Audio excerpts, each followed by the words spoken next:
The evening before our wedding, I stepped into the kitchen and overheard my fiancée confiding in her sister, saying that after our trip she'd drained me completely, my finances, my spirit, everything. She said I was so smitten I'd never suspect a thing. Her sister chuckled and added, "Don't forget to claim the house. Let him see you thrive in it with someone new." I grinned quietly and slipped back upstairs. I didn't challenge her, letting her believe she had the upper hand. For 2 months, I schemed silently, gathered evidence, secured my resources, laid the groundwork, and then her plans unraveled in court. Hey, folks, this is probably the strangest thing I've ever shared, and I bet some of you will call it nonsense or demand proof, but honestly, I don't care. I just need to get this off my chest because it feels like I'm stuck in some bizarre reality where everyone else is just playing along. So, I'm Ryan, 28 million, and until a couple of months ago, I thought I was about to tie the knot with my soulmate, or at least someone who'd laugh at my silly jokes and binge cheesy shows with me without too much judgment. Not excessively, though. Her name's Emily, 27F, and we met at a painting workshop my mom forced me to attend after my dad ditched at the last second. I was the only guy there, adopted by a group of women who found my lack of artistic skills hilarious. Emily was part of that crew. She teased my painting mercilessly, and I thought she despised me, but I liked her honesty. She even asked me out first, which I respected. Fast forward, we dated for a few years, moved in together, got engaged. Her family was intense about weddings, especially her sister Kayla, but I figured that's just how some families are. Things seemed fine. We had minor arguments, but who doesn't? She was always planning our future, talking about logistics, and I assumed she was just detail-oriented or maybe nervous. My parents liked her okay. Her mom was a bit overbearing, but she never crossed a line with me, so I let it slide. But a month before the wedding, I noticed odd things, mostly about money. She'd get irritated if I didn't want to discuss combining our accounts immediately, or she'd joke about how one of us had to be the responsible one financially.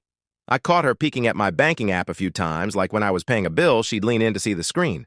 I brushed it off, thinking maybe she was stressed about wedding costs. Her family treated money like a forbidden topic, yet seemed obsessed with it. It's hard to describe, but if you've seen it, you get it. So, the night before the wedding, we were at my parents' place since it was closer to the venue, and it was pure chaos. Guests everywhere, caterers bustling around. Kayla was there naturally. My parents were bickering over music choices. It was a mess. I couldn't sleep, so I went downstairs for a drink and heard voices in the kitchen. I recognized Emily's giggle and Kayla's tone, and I was about to walk in and say hello, but then I heard my name, so I froze. I know eavesdropping's wrong, but when you hear your name, you listen. It's instinct. I stood by the doorway, out of sight, and heard Emily say something like, "After the trip, I'm draining him completely. His cash, his sanity, everything. He's so in love, he'll never suspect." Kayla jumped in. "Don't forget the house. Let him watch you move on in it." Then she laughed, not humorously, but cruelly. I stood there, barely breathing. I don't think they noticed me.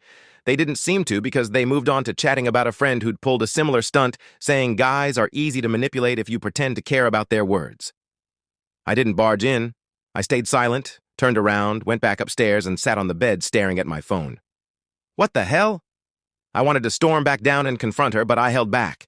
It wasn't fear. It was about not giving her the satisfaction of seeing me lose it. I sat there thinking, no way you're getting away with this. I barely slept, and when I got up, I acted normal. I know some will ask why I didn't just end it, but I wanted her to think she'd won. I wanted to see how far she'd push it. I wanted her to feel safe, to lower her defenses. If she was going to betray me, I needed to know the full extent. The next morning, she was in full wedding frenzy, snapping at my mom, yelling at Kayla about her makeup.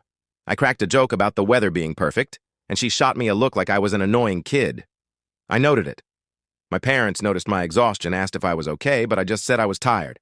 My dad pulled me aside, asked if I was certain about this, but I dodged it. What could I say? I just overheard my fiancée plotting to ruin me, but let's go through with it? No one would buy it. Not with how she acted in public. She was a master at switching personas, all sweet and affectionate when others were around.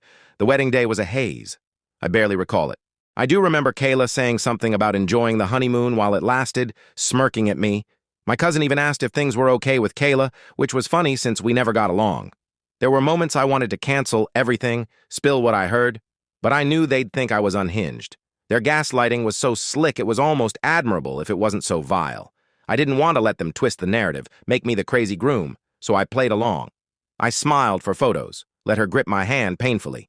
She was affectionate in public, but alone she was distant.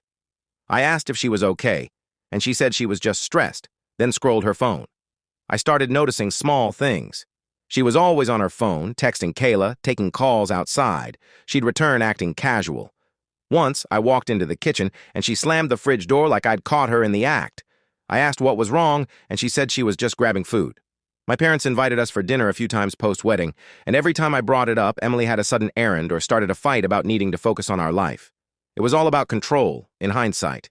She'd make subtle jabs about my parents being outdated or how I let them influence me too much. I pushed back a few times, told her to stop, and she'd get mad, slam the bedroom door.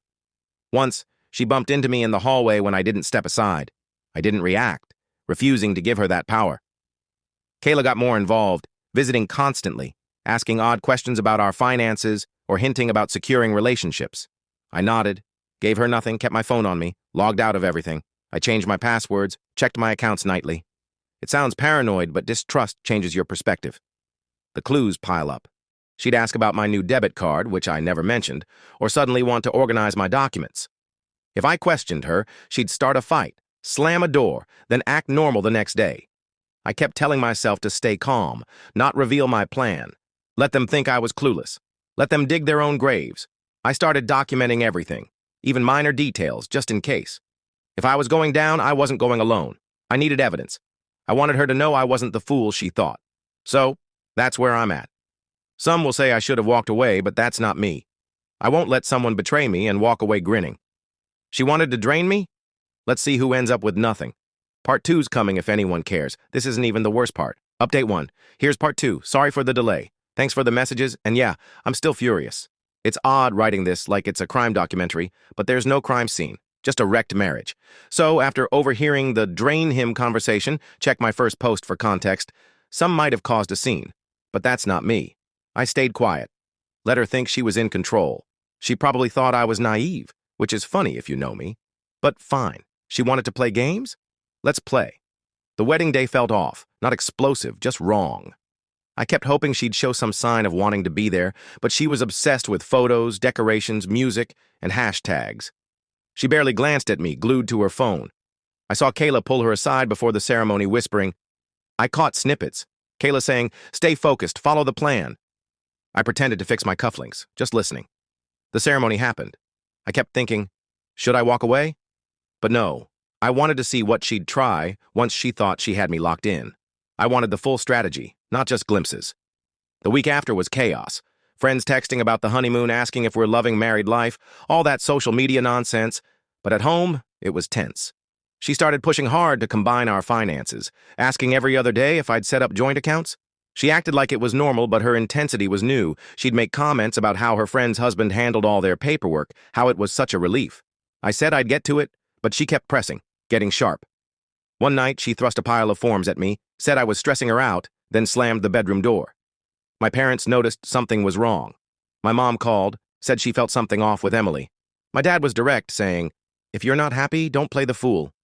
I didn't tell them why. It sounds insane out loud. How do you say, my wife's plotting to ruin me, but I'm just collecting proof? Meanwhile, Kayla was practically living with us. She was there every evening, loud, leaving her stuff everywhere, always bringing up security in relationships. So blatant it was almost embarrassing. She'd see me and ask if I'd sorted my paperwork, smirking. Once, when I said I'd handle it, she scoffed and said, "Hope you're not stalling. Some people need to feel safe." I wanted to tell her to leave, but I just said she should mind her own business. I noticed Emily acting strange about my phone. I'd walk in and she'd be near it, then claim she was looking for her charger. Once I caught her glancing at my texts, asked what she was doing, and she said she thought it was her phone. Then she bumped past me and slammed the pantry door. She wasn't even hiding it. Things got crazier. One night I logged into my email and saw a new device alert. I asked her and she said she needed my login for a new tablet to watch shows. I pointed out you don't need my email for that, and she shrugged, saying I was overreacting. I didn't press, but I changed all my passwords, jotting them down in a notebook hidden in my closet. I started keeping my phone with me, even in the bathroom. She noticed, made jokes about me being secretive, but I started snapping photos of things around the house. Bills, her mail, even how she angled her laptop away from me when working. It sounds paranoid, but if you'd heard what I did, you'd understand. One night, we're watching TV, she gets a text, glances at me, and swipes it away. I asked who it was, and she said, "Kayla, but her tone was off. I started paying closer attention. She got more defensive, starting fights over nothing. I mentioned visiting my parents, and she said we should focus on our home. When I said it was just dinner, she got mad, stormed to the bedroom, slammed the door, and I heard her whispering to Kayla on the phone. One night, she was crying, saying I was shutting her out. I asked what she wanted, and she said she needed my trust. I said I trusted her but was stressed. She said if I loved her, I'd add her name to the house for security. I laughed, said, "Isn't marriage enough?" She pushed me and stormed off, called me selfish. My parents kept asking if we'd visit. I said maybe. Emily said no, claimed she had plans, then accused me of prioritizing my family over her. We argued, voices raised, and she slapped my arm, told me to mature. I told her to stop acting like she owned me. She shoved past me. I started recording our conversations on my phone. Nothing elaborate, just something solid, not just my word against hers. I saved screenshots of Kayla's texts about making it official and don't let him delay. I created a password-protected folder. The more I stalled, the pushier she got. She left paperwork on the table, highlighted with urgent sticky notes. When I ignored it for a week, she exploded, said I was ruining her life, called me controlling, though she was the one pushing. I told her to relax, and she cried, said she couldn't deal with me like this. She locked herself in the bathroom for an hour. Kayla texted me, saying she was worried about Emily, asking if I was committed. I ignored her. She showed up, yelling that I was making things worse. I told her to leave, and she pushed me, said I wasn't the man she expected. I told her to stay out of my life. She laughed, said I should have thought about that before marrying Emily. That's when it hit me. They expected me to cave. They weren't even hiding it anymore. Maybe they thought I was too smitten, too soft, or too stupid to act. I think Emily wanted the house because it matters to me. My parents helped with the down payment. It's the one thing I've worked for that's mine. She doesn't care about it. She just wants to win. So I started rearranging things, nothing shady, just cautious. I have my own strategy, and I'm not letting her see it coming. I'm not the guy who lets people trample him. She wanted to drain me? Let's see how she handles being outplayed. The next part's where things escalate. I'm not holding back. If she wants a fight, she's got one. Update 2. Here's part 3, where things got serious. I'm still rattled typing this, not out of fear, but you know that moment when you decide you're done being pushed around? That was me. About 3 weeks post-wedding, small things kept adding up. Not dramatic at first, just odd, like I came home one night and my laptop was open, which I never leave out.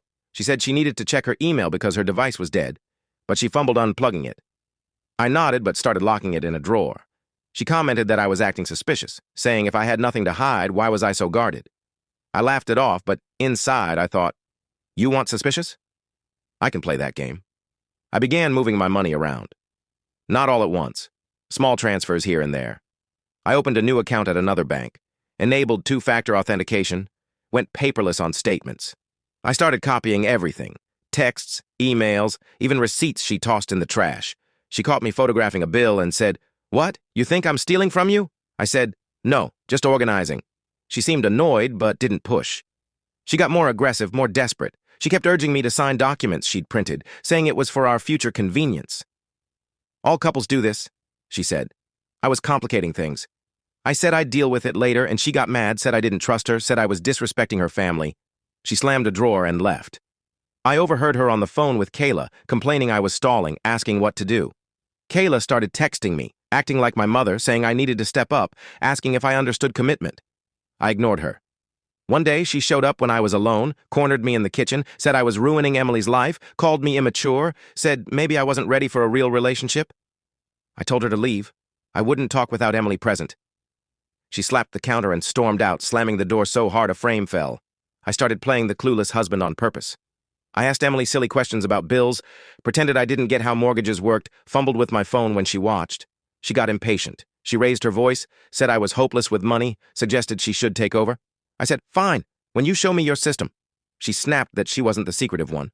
I said, "Right," and left. One night, I came home, and she was crying to her mom on the phone, saying I was making her miserable, wondering why I'd changed. I set my keys down and went to the bedroom. She followed, pushed my shoulder, said I needed to stop humiliating her. I told her to back off. She called me a jerk and slammed the door. My parents stayed involved. My mom texted daily, checking if I was eating, if I was okay, if I needed to visit. I said I was fine, but she knew I wasn't. My dad said, "Don't let her bulldoze me, don't sign anything she's pushing," said he'd seen people lose everything by being too kind. He didn't know the full story, but I listened. Emily kept pressing about the house, wanting her name on the title, saying it was fair, that she's my wife, it's our home. I said no way, and she freaked out. She yelled that if I loved her, I'd want her to feel secure, accused me of treating her like a tenant. I said she was acting like an intruder. She threw a cushion at me, called me heartless. I started noticing tension between her and Kayla. They stopped hiding their arguments. One night, I overheard them in the backyard, Kayla saying she wasn't getting what was promised, Emily telling her to be quiet because I might hear. Later, Kayla came in, glared at me like I was scum. She asked if I enjoyed making Emily suffer, said I should sign the papers and stop being a jerk. I recorded everything, every argument, every mention of money, the house, their scheme. I stored the files on a locked USB hidden in the laundry room. It sounds crazy, but I trusted no one. Emily tried to act sweet sometimes, brought me coffee, pretended everything was fine, but she messed up.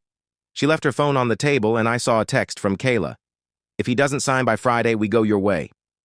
I snapped a screenshot. She grabbed her phone, called me nosy, said I was paranoid. I told her to get better passwords. The next morning, she was cold again. She asked if I was cheating, said maybe that's why I was so guarded. I laughed, said I didn't have time to cheat, I was too busy avoiding her paperwork. She shoved past me, said I was unbearable, suggested divorce if I hated her so much. I said, if that's what you want, let's do it.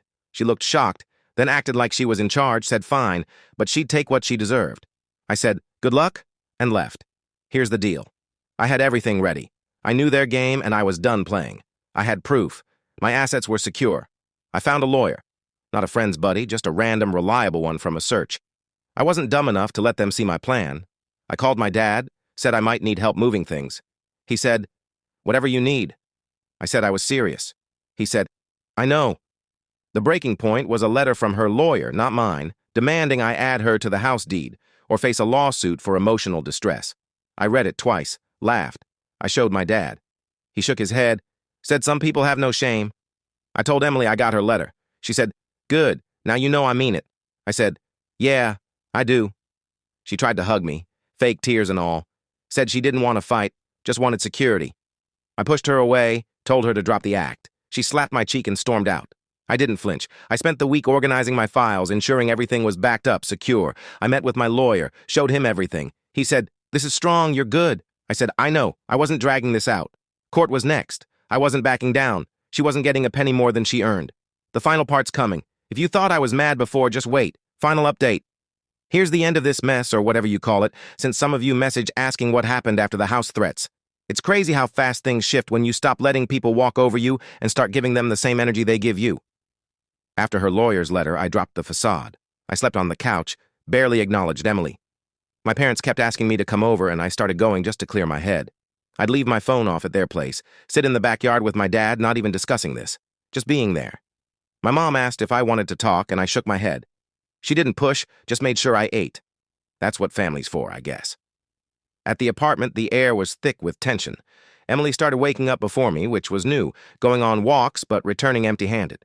Sometimes Kayla was outside in her car like they thought I wouldn't see. They'd sit there forever. I caught them once by the mailboxes, whispering about deadlines and not letting me delay.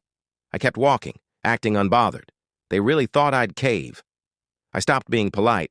When they pushed about the house or accounts, I just said, not happening. Once Kayla blocked the door as I headed to the store, asked if I was dodging my duties. I told her to move. She pushed me. I pushed back, and she laughed like it was a game. I walked past and slammed the door. Emily kept shoving paperwork at me, marked with sticky notes. She threatened to tell everyone I was emotionally abusive if I didn't add her as co-owner. I realized she'd already started spinning her story to her friends and mom. Her mom texted asking why I was so distant, breaking Emily's heart, like I was the one who changed.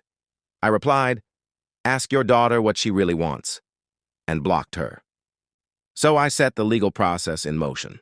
I took all my screenshots, recordings, and texts about draining me and taking the house to my lawyer.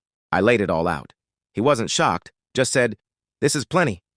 We filed for divorce and served Emily at the apartment one Tuesday morning. She tried to slam the door on the process server. He slipped the envelope in the doorframe and left. Kayla was there, yelling that I was spineless. I grabbed my keys and left for my parents' place. After that, it was a blur. Her lawyer sent aggressive emails accusing me of hiding assets, being spiteful. My lawyer responded, here's the proof, here's the accounts, all documented. No bluffing needed. Every time they pushed, I sent more evidence. When they tried to gain sympathy from friends, I ignored it. Some mutual friends texted, asking if I was okay, saying they heard wild stories. I offered to show proof, and most went silent. The court date was the first time I saw Emily rattled. She showed up polished, but when my lawyer presented the timeline and evidence, she fidgeted. Her lawyer tried to paint me as controlling, but the judge read the texts and asked why she'd talk about draining me if she was afraid. Kayla tried to speak, and the judge shut her down. I stared straight ahead the whole time. I didn't look at them when the ruling came. The judge upheld the prenup. No co-ownership, no claim to the house, no access to my accounts. She got only what she brought in. The judge mentioned bad faith and intent to deceive. Emily started crying, tried to leave, but her lawyer looked defeated. Kayla stormed out, slamming the door. I stayed still. In the hallway, Emily tried to talk, all teary, saying she wanted to explain that it was Kayla's idea, she was pressured. I said I didn't care. She reached for me. I stepped back, told her to get her stuff out by the week's end. She argued she had nowhere to go. I kept walking. She called after me, but I didn't turn back. Moving day was tense. She and Kayla packed, barely spoke to me. Kayla glared, tried to start something, but my dad stood in the doorway. I watched silently. Emily tried one last time, saying maybe we could fix things, forget the last few months. I said, "You chose this." She slammed the door when she left. I blocked them both everywhere, changed the locks. My mom came over to help clean up. She didn't say much, just cleaned the counters and suggested new towels. My dad said, "Well done," made coffee, and turned on the TV like it was any other day. I'm not celebrating. I didn't win anything. I just didn't lose. Some mutual friends still text, saying I was too harsh. I reply, "Hope you never face this." Most drop it. The craziest part? She thought I'd just let it happen. She didn't expect me to fight back, to protect myself. I understand why she did it. She wanted the house, the money, the control, the story where she's in charge. Maybe she thought I was like her dad, who lets her mom run everything. Maybe Kayla egged her on. Maybe she never cared. Doesn't matter now. That's it. No big life lesson, no profound advice. Just don't let anyone trample you. Anger can be useful. It's sometimes the only thing that keeps you from losing it all. Thanks for reading if you made it this far. I'm not after pity, just needed to share, I guess.